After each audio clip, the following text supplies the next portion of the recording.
Ijesa, what is said around you? Seriously. You will think they are friends. You have identified your enemies. Don't romance them. They will finish you if you try to. Hey. Baba Ijesa, it's my own piece of cake. I will only appeal to Baba Ijesa. Ete logun dida. Ogbon die, ago die yin. So that one to ma ja fun e. Oh, lórí platform wọn láti lọ grant interview. It may be a plus for you, but ogbon die, ago die la fi nse ile aye o. Àwa ìjagun láyé ni o. And I will break it down this way. Baba Ijesa, this is my own warning to you. You have a career to pursue. Ogun wa nínú industry. Wọ́n ní tejule láti allow e. Don't be surprised if some comedians that are not even talented, 30 jello, they will go and recruit for the enemies because they know that you have that talent to touch the sky. Baba Ijesa, àwa wà nbi fún ẹ o. Ẹ̀yẹ́ tí ẹ̀ wọ̀n dé, let me tell you in Nigerian law, a convicted person has a right to grant interview, has a right to claim innocence, to attack the judge, to attack the judicial system. Only in theory, now we don't know someone, but although we are guilty, the law allows him to do that. Sinarambo kan tó lu ẹ̀wọ̀n tó dé tó ló ń pààyàn mọ̀ ní kí wọ́n gbé láti jọ yìí. Nígbà tí èèyàn dé tó lóun ti wá dà tó bí òun ti di kìíní dẹ́nsìn òun dẹ̀ pa èèyàn 50 àwọn máa ń pa èèyàn ní ṣe nǹkan kan mọ̀ sọ pé hallelujah ní glory be to God. Èèyàn dẹ̀ dé ó ní ẹjọ́ òun ò guilty o ṣùgbọ́n tájọ́ dórí ní wọ́n fi gbé òun lọ sẹ́wọ̀n òun ò dẹ̀ blame wọn. What is the offence of Baba Ijesa in that? Every convicted person in Nigeria has a right to grant interview after serving daytime.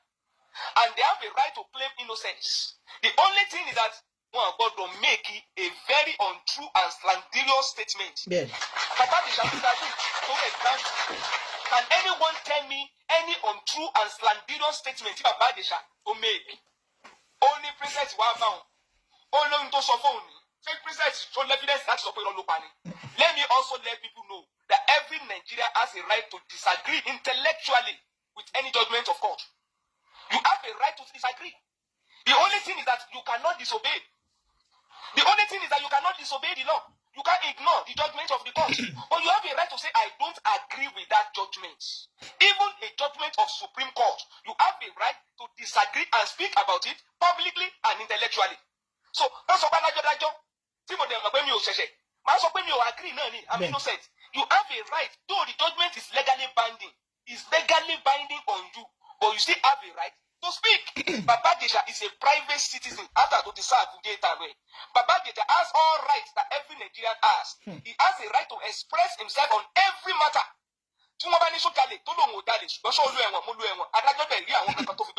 It's as simple as that. You cannot guard it. You cannot dictate how he's going to live his life. You cannot dictate that Baba Ijesa shouldn't have done it at one time or the other. Kilode to dewipe ẹ̀yin lẹ fẹ́ ma ẹ̀yin àwọn tó sọ̀rọ̀ yìí mo reye kan náà wọ́n lọ kọ single kini kan ordinary wọ́n bully ẹ lórí social media ó ní àní sùn ó ló fẹ́ defend arun ó dẹ̀ ń pariwo káàkiri ẹni tó wá lo ẹ̀wọ̀n tó experience ẹ̀wọ̀n tó dé ẹni kó panu mọ́ ẹni kó sáà máa continue life ẹni ó sọ dínú egun inú ẹ. Baba Ijesa, wọ́n ti set àwọn èèyàn around you. Seriously. You will think they are friends. Baba Ijesa, this is my own warning to you. You have a career to pursue. Ogun wa nínú industry. Wọ́n ní tejule láti allow e. Don't be surprised if some comedians that are not even talented, 30 jello, they will go and recruit for the enemies because they know that you have that talent to touch the sky. Mo súnmọ́ bí àwọn nǹkan tó máa tó ń ṣẹlẹ̀ tó máa ń ṣe ní kàyéfì kódà tó ń yani lẹ́nu o ẹ̀yin olólùfẹ́ wa búburú ò ní jádù wá o fọ́nrán kan mà ló máa ń jára rẹ̀ lórí ẹ̀rọ ayélujára tó sì jẹ́ pé eléyìí ó ṣe ní kàyéfì ńlá tọ́ ẹ̀yin èèyàn ẹ má wá jẹ́ dènà pẹ́nu ẹ jẹ́ kí n gbé ń débẹ̀ pápápá tó bá jẹ́ ìgbà àkọ́kọ́ yín lè tẹ́ bá ìkànnì pàdé akin káàbọ̀ sórí ìkànnì Kúnlé Ìjẹ̀ṣà níbi tá a ti mọ mú nǹkan wá lọ́lọ́kan òjò kan ẹ wò ó bẹ́ẹ̀ ṣe ń wọlé sórí ìkànnì wa ẹ dákun ẹ bá wa tẹ subscribe button yín ṣé ẹ wá rí subscribe button tẹ́ n ò já yín lówó ṣùgbọ́n kẹ́yìn náà kẹ́lẹ̀ bá mọ láǹfààní àtòrí ọ̀fẹ́ sí gbogbo tá a bá mú wá sórí ìkànnì níbi subscribe button yẹn ẹ rí kíní kan báyìí bí aago ẹ tẹ̀ ó làwọn olóyìnbó ń pè ní notification bell òní ò mọ táyé lólobó lóòrèkóòrè bá a bá tún ṣe mú fúnra wá sórí ìkànnì wa ẹ̀yin lẹ́mọ̀ jẹ́ ní àkọ́kọ́ tẹ́mọ̀ rí ẹ̀sìn bá wa tẹ̀yìn náà bá dáwọ́ yín lé òrìrì báyìí la mọ̀ já sí ẹ má gbàgbé àdéhùn wa là ń múṣẹ lórí ìkànnì Kúnlé Ìjẹ̀ṣà pé gbogbo nǹkan tó bá ń lọ káàkiri gbogbo àgbáláyé làá mọ̀ mú wá lọ́lọ́kọ̀ òjọ̀kan tẹ́yìn náà tẹ́mọ̀ fojú ara yín rí tẹ́sì mọ̀ fi etí ara yín bọ̀ tọ́ ẹ̀yin èèyàn kí ló ṣẹlẹ̀ kí ni kàyéfì tó tún jà rìnrìn lórí ẹ̀rọ ayélujára ẹ adébísẹ́ mọ̀ ṣe agbọ̀lẹ́ni o ẹ má jẹ́ gbà lákòókò ẹ má jẹ́ dènà pẹ́nu ẹ jẹ́ kí n gbé fọ́nrán wọlé fọ́nrán rèé ẹ jẹ́ ká gbọ́ bó tó ṣe lọ. There is nothing to be afraid of. Baba Igbese better at this stage, better put the fear behind him and march forward.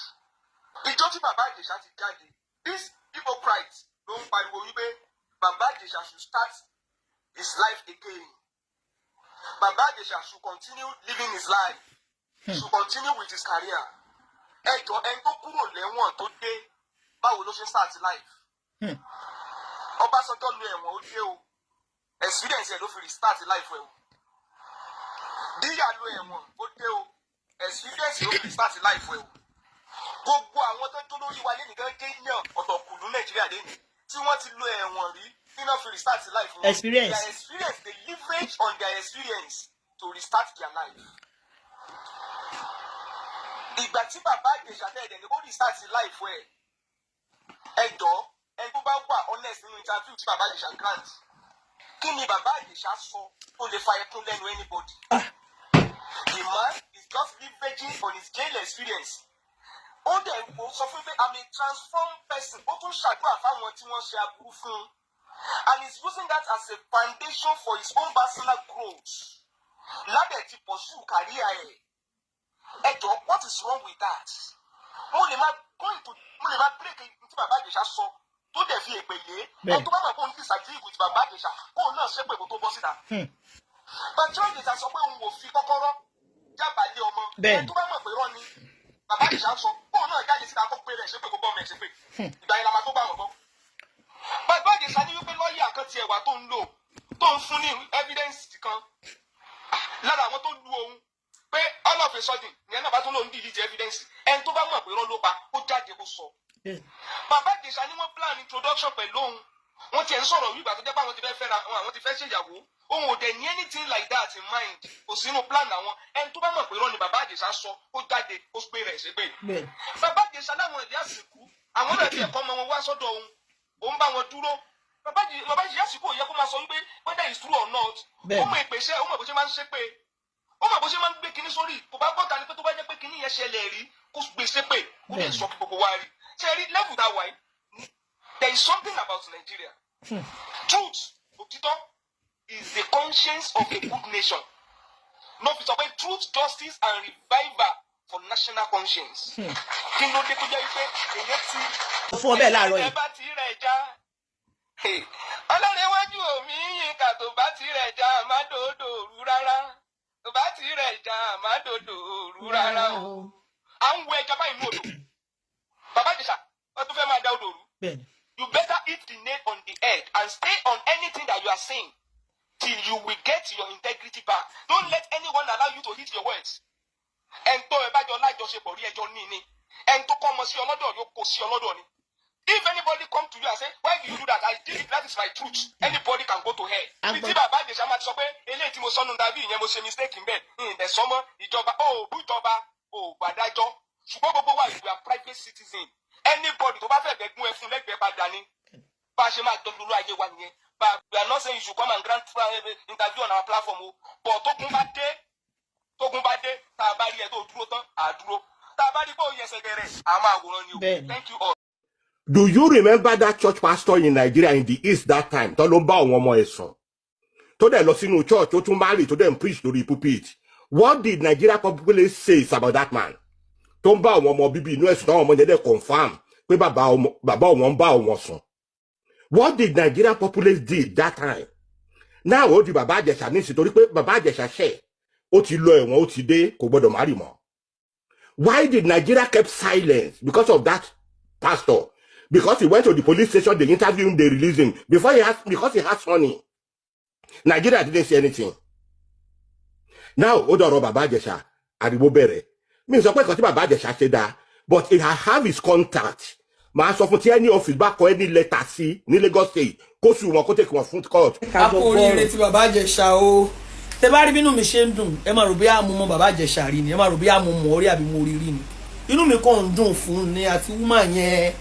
Mo ń ṣọ́ gbogbo comment section àwọn èèyàn káàkiri mo rí ẹlòmíì tó ń bú lady lómi nìyẹn ìkàlẹ̀ yẹn èèyàn látijọ́ tí lady yìí ti wà lórí internet tó ti ń ṣiṣẹ́ ṣẹ́ẹ̀rí kó post ọkọ rí kò yẹ kẹ́sì mọ̀ pé kò lọ́kọ ó wá rí èèyàn bí bàbá Ìjẹ̀ṣà bó ṣe ga tó yẹn wá nítorí pé ó jẹ́ s kìíní kan ìgbà náà ńkọ́ bàbá Ìjẹ̀ṣà tí ò níyàwó kò bímọ rí lady iná ọmọbìnrin kan lóní òun àti bàbá Ìjẹ̀ṣà wá ṣe Ọlọ́run wá fún ọmọkùnrin kí ló yẹ ká máa ṣe ó yẹ ká máa bá wọn dúpẹ́ ni a máa sọ pé ẹ̀yin obìnrin a máa sọ pé kò sọkọ kọ́ wàhálà tiwa ló ti pọ̀